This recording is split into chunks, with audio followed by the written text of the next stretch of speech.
You thought retirement meant freedom, but now you're drifting and you feel alone.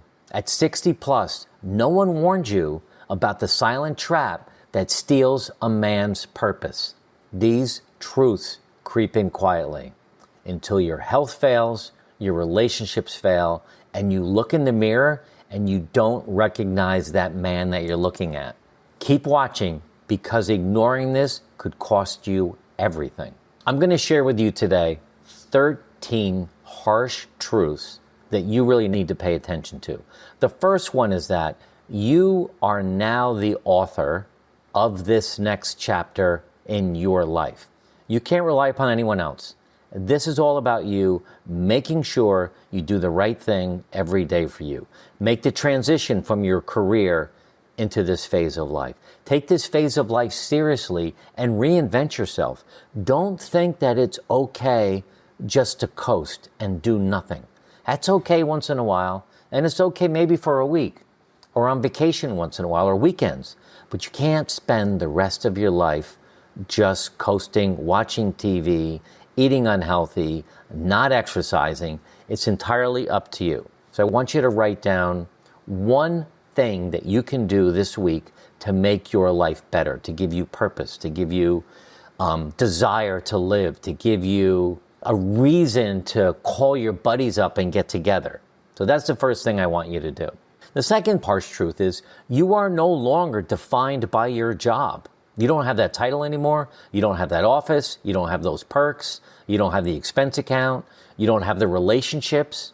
You don't have the clients.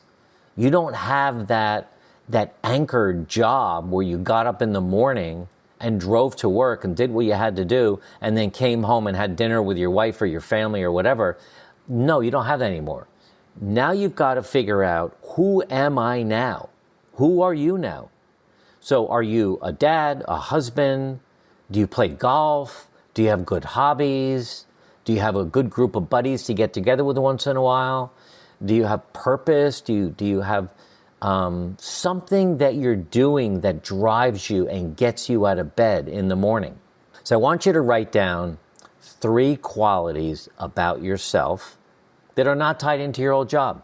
3 things you're good at. 3 reasons why people love you. 3 reasons why people come to you for help. 3 really good qualities about yourself. Write those down to start to rebuild your new identity. All right, the third harsh truth is that your purpose did not end with your paycheck. Now, I know the paycheck has ended and that money's not coming in anymore. And that was your purpose, part of your purpose. But there are so many new things you can do in this phase of life, which we call the discovery years.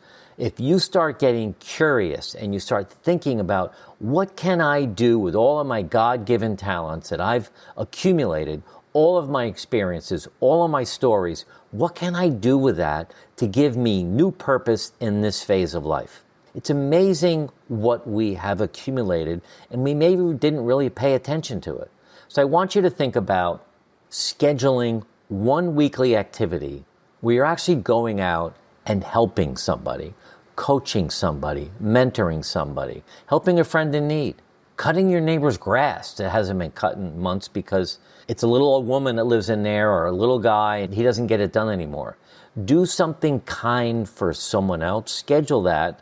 And it could be as little as, like I said, cutting someone's grass, holding a door open, buying your neighbor groceries. You can find something, but do it on purpose. Make sure that's part of your life going forward. And from there, you can build on volunteering and doing something more on a regular basis. All right, the fourth one. Your legacy is being written now. From this day forward on is what people will remember. They're not going to remember what you did in your job. You know, it's funny. I just saw an obituary for a woman, very sad. She struggled with cancer for 4 years. She had a very long, successful career in corporate America. She was 78 when she passed away just last week. Her obituary never mentioned her career in corporate America. It mentioned all of the good that she did volunteering, making radical changes in her life, and the lives of others by leading them on trips to third world countries to build homes in remote part of those countries. Now, I knew her very well. I went on trips with her, and I was well aware of her corporate success, including owning a very successful retail store. In the midst of her corporate career, she had this retail store, but it was all the volunteering that showed up in her legacy, in her obituary. So this is now what people will remember, what you do for the next 10 or 20 years. So live this life like it's your last one, because it is your last one, it's your only one. Really make an impact. Think about leaving a legacy for your kids, your community, whatever it might be. Leave the world better than when you arrived. Here's the fifth harsh truth. Retirement can feel like loss, not freedom. If you're focusing on the loss of your job, the loss of your friends, the loss of these habits and routines that you had that gave you purpose in the morning, then you're going to feel like retirement is no good. That's why we don't call it retirement. We call it, Jody and I call it, the discovery years. This is a time when you build new community. You find a new purpose. You find reasons to get up in the morning. You start to build a morning routine that can ultimately turn into a morning ritual because you don't have this rush to have to go to the office or to the factory or wherever it is, or your UPS route, whatever you did for your career. You don't have that. So you get to create what it is that you want to have in this life. So don't get stuck in this thought that everything is bad now. Everything is great. So you need to start thinking about rebuilding this whole new life for yourself and get excited about it. If you're focused on all of the losses, loss of friends, loss of your job, write all that stuff down. Make a list of all of those things that you feel like you lost. And then you know what? You can either take that piece of paper and burn it or reframe it and say, okay, they're gone now. I can't do anything about it. What am I going to replace those 5 things with? So try that as a way to get through this. All right, here's another harsh reality. You will need to build some structure in your day. If you don't do that, you are putting yourself at risk of being lonely and sad and depressed and not knowing what to do all day long. You've got to find the energy and the passion to say, okay, tomorrow morning is the first day of the rest of my life, and I'm going to get up, and here's what I'm going to do. Here's what I do. You don't have to do this, and it's taken me a long time to get here, but this is what I do. I now get up very early, 4 o'clock, typically 3:30 or 4 o'clock. And I'm not suggesting you do that. Get up at 6. But if you're typically now getting up at 7, set your alarm for 6:30 tomorrow. Give yourself 30 minutes of what I call your sacred time. Do not look at your phone. Do not check email. Do not scroll. Go to the kitchen and drink 12 ounces of water. Sit down and write in a journal. 3 things you're grateful for. 1 self-affirmation. 1 thing that I love about myself. I'm a good dad. I'm a good friend. I'm a good writer. 3 things you're looking forward to today that you're excited about. Lunch with a friend, golf with a buddy, food shopping and cooking dinner for your wife or husband. And then 5 things that you have to get done today, your to-do list. Because if you can get 5 things done throughout the day, you get this influx of dopamine every time you check one of the things off. So build that into a routine. Don't wake up and doom scroll and turn the TV on and spend 2 hours in the morning watching TV.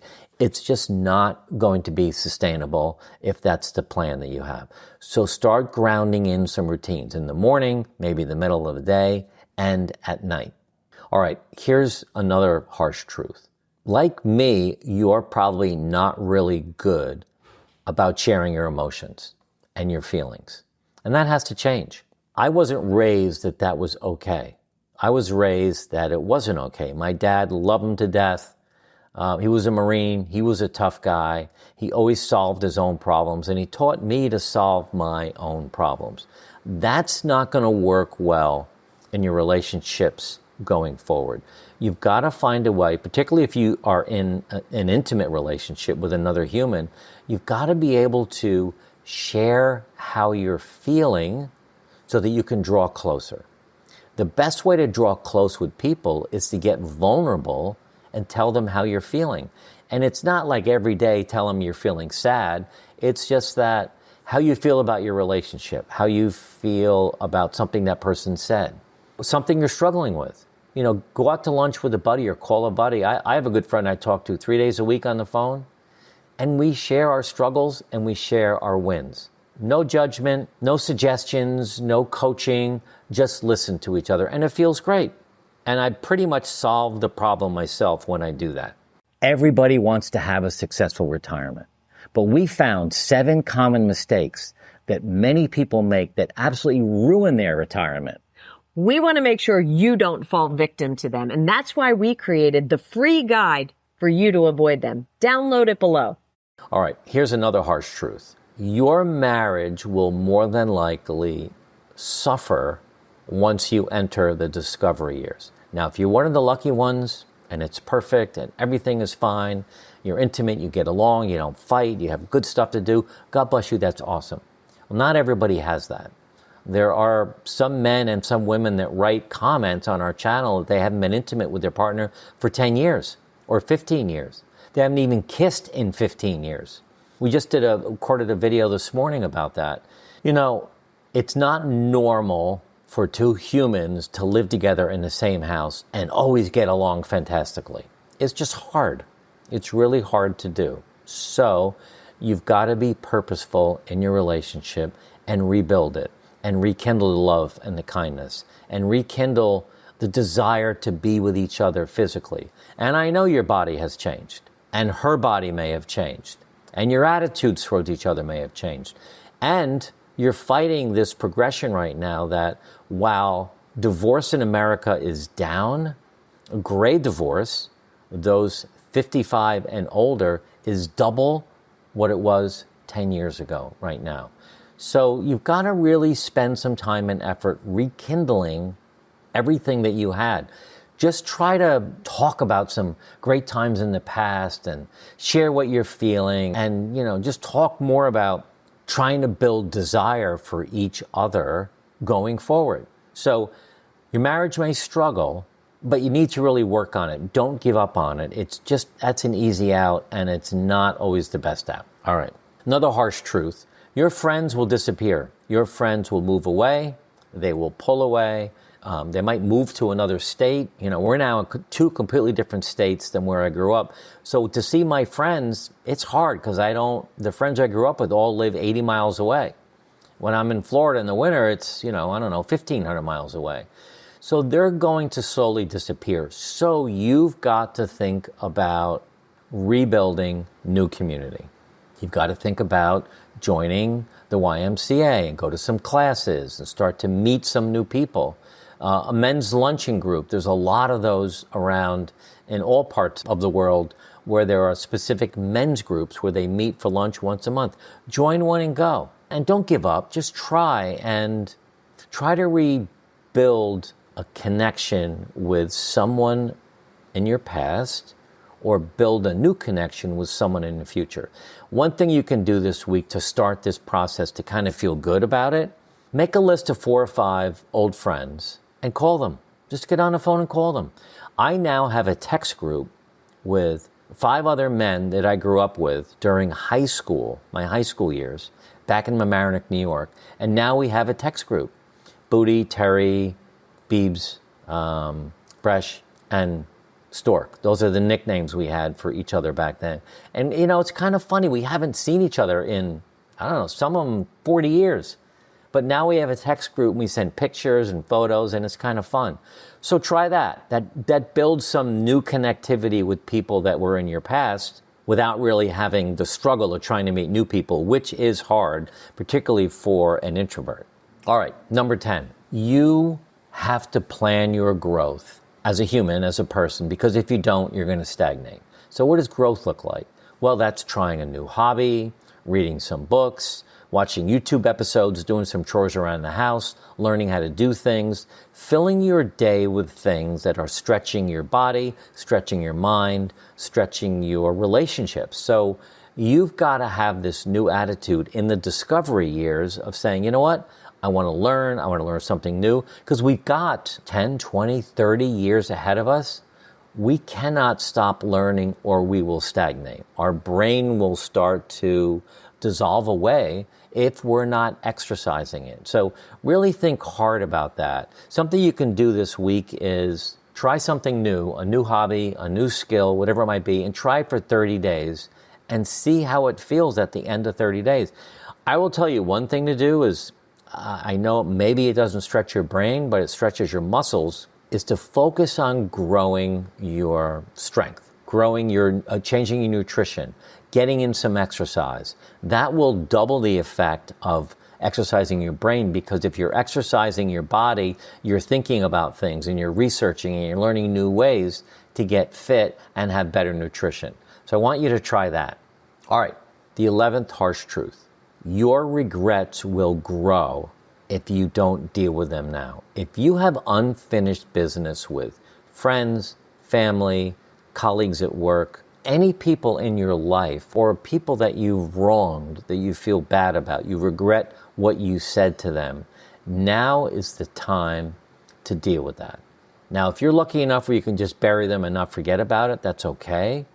But I think we all have some regrets for things that we did that we want to really have closure on before we die.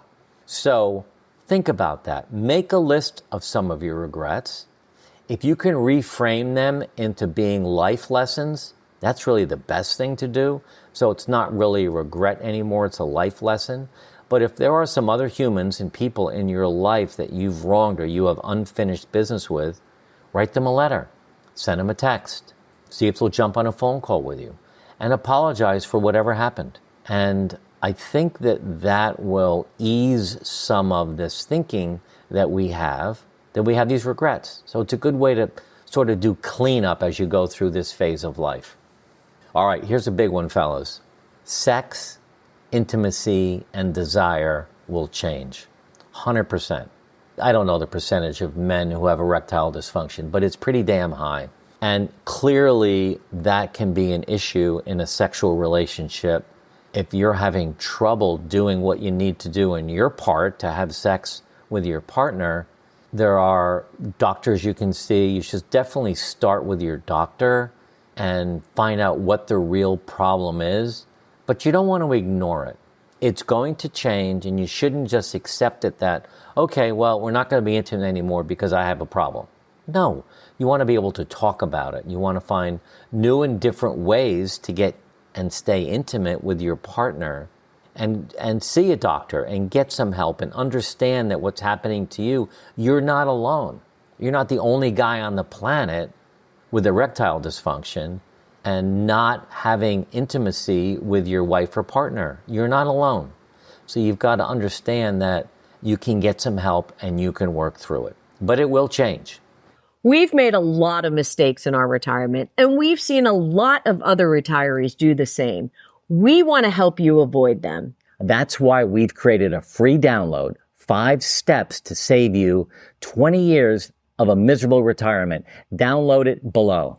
All right, number 13, your body will change faster than you think. We start losing muscle at the age of 30. In order to even maintain the muscle that you have now, at 68, you got to work out like 4 or 5 days a week. I'm trying to build muscle. So I'm pushing myself really hard to build muscle, and it takes 3 things. It takes going to the gym and doing the exercise. It takes the right kind of nutrition. It takes getting good sleep, and it takes bringing a lot of protein into my body. If we don't do that, we're going to start to gain weight. We're going to start to lose strength. We're going to lose energy, because exercise breeds more energy, and we will just wither away at a pretty rapid rate. Now, I'm 68. My physical wellness vision is to be physically independent at the age of 90. And that's what drives me every day to get up in the morning and go to the gym, and not to drink alcohol, and to eat the right kind of foods, and to eat enough protein during the day. Because I want to live as long as I can, but more importantly is my health span, not my lifespan, my health span. And that means living a good quality of life as long as I can. So that was number 13. I have some questions my team put together from this topic. All right, this is Martin from Seattle.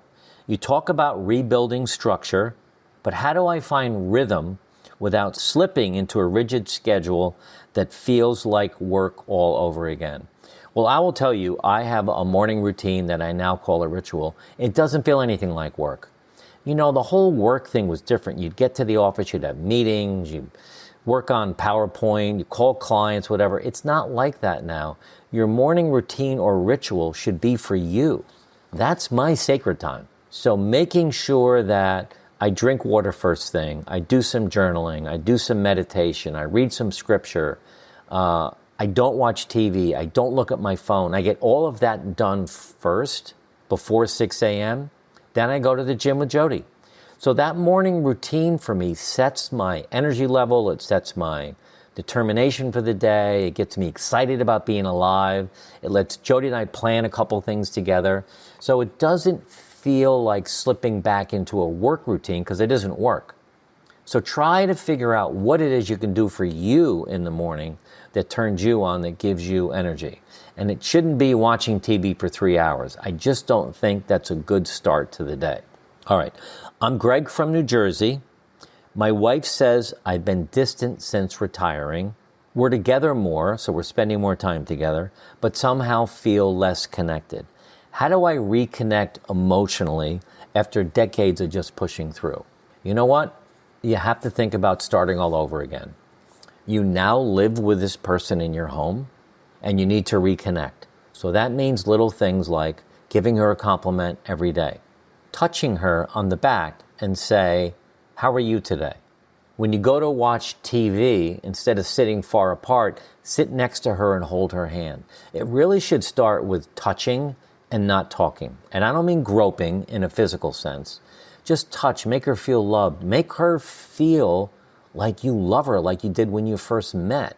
That's a good way to do it. And also, this might be the hard one, just ask her if it's okay if you two sit down and talk about your relationship. And tell her you want to let her know how you feel, where you're struggling, where you'd like to see perhaps a change, or at least let her know that you want to find a path to where you desire each other again.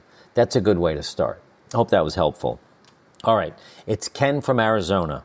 You said you were not taught to talk about feelings, and that's true. But where do I even start if I've never done it before and it feels embarrassing? You know, I just gave Greg an example, and I think that this idea of being embarrassed has a lot to do with maybe feeling judged or criticized. So I think you've got to open the conversation in a very humble way and say, there are some things on my heart, there are some things on my mind, there are some things that I'm struggling with that I want to talk to you about. Can we find some time to do that? And I really want to do it when it's convenient for you. I want to make sure we don't have any interruptions. I want to make sure we really listen well to each other. When would be a good time for us to do that? And if he or she says right now, say, okay. And I would keep it at one thing. Keep it simple. What is the one thing on your mind that's most important right now? And share that. And sometimes I preface it with Jody and I say, I'm not looking for a fix. I'm not looking for feedback. I'm not looking for an answer. I'm really looking for you just to listen really carefully to what I'm saying about how I'm feeling. And then I want to give you a couple days to digest it, and we can talk about it again. So try that. Maybe that'll be helpful. All right. I'm Bill from California. Most of my friends are gone or checked out. I get it. I miss the banter and the locker room laughs. I get that too. Where can a guy like me find meaningful male friendships again? You know, you can do that in a gym. You can do that in volunteering. You know, how about volunteering? So I would call you a guy's guy. You like banter, locker room laughs. Maybe there's a nonprofit in your community that has a lot of men that volunteer. Maybe there's a men's club you can join. There's a lot of men's lunches. I think as a retired person, You can still join Rotary Club or Kiwanis or something like that. Put yourself out there and try these. You probably won't get it right the first time, but don't give up. Try to find some men's groups where they attract the same type of person that you are, and give that a shot. And try it. Again, don't give up on it, because the first time, like I do that. I went to a men's group recently in Florida, and I hated it. I didn't meet anybody I liked. I didn't like the topics they talked about. I didn't like the venue. I didn't like anything about it. I'm not going to go back. But I need to find something new. Jody and I together have found community in pickleball. I've found some great guys like that, because they're athletes. A lot of older athletes who used to hang out in the gym, they like pickleball now. Or you can just, again, go back to the gym, take some classes. So I hope that's a helpful answer to move you forward. If you've enjoyed this video, you're going to love this one too. Another thing that I've noticed about myself, my golf ball doesn't go as far as it used to. This is a big ego hit. Wow. I've been playing golf for a very long time. And any of you who are golfers out there, any men or women, I used to be a 6 handicap. Now I'm a 13.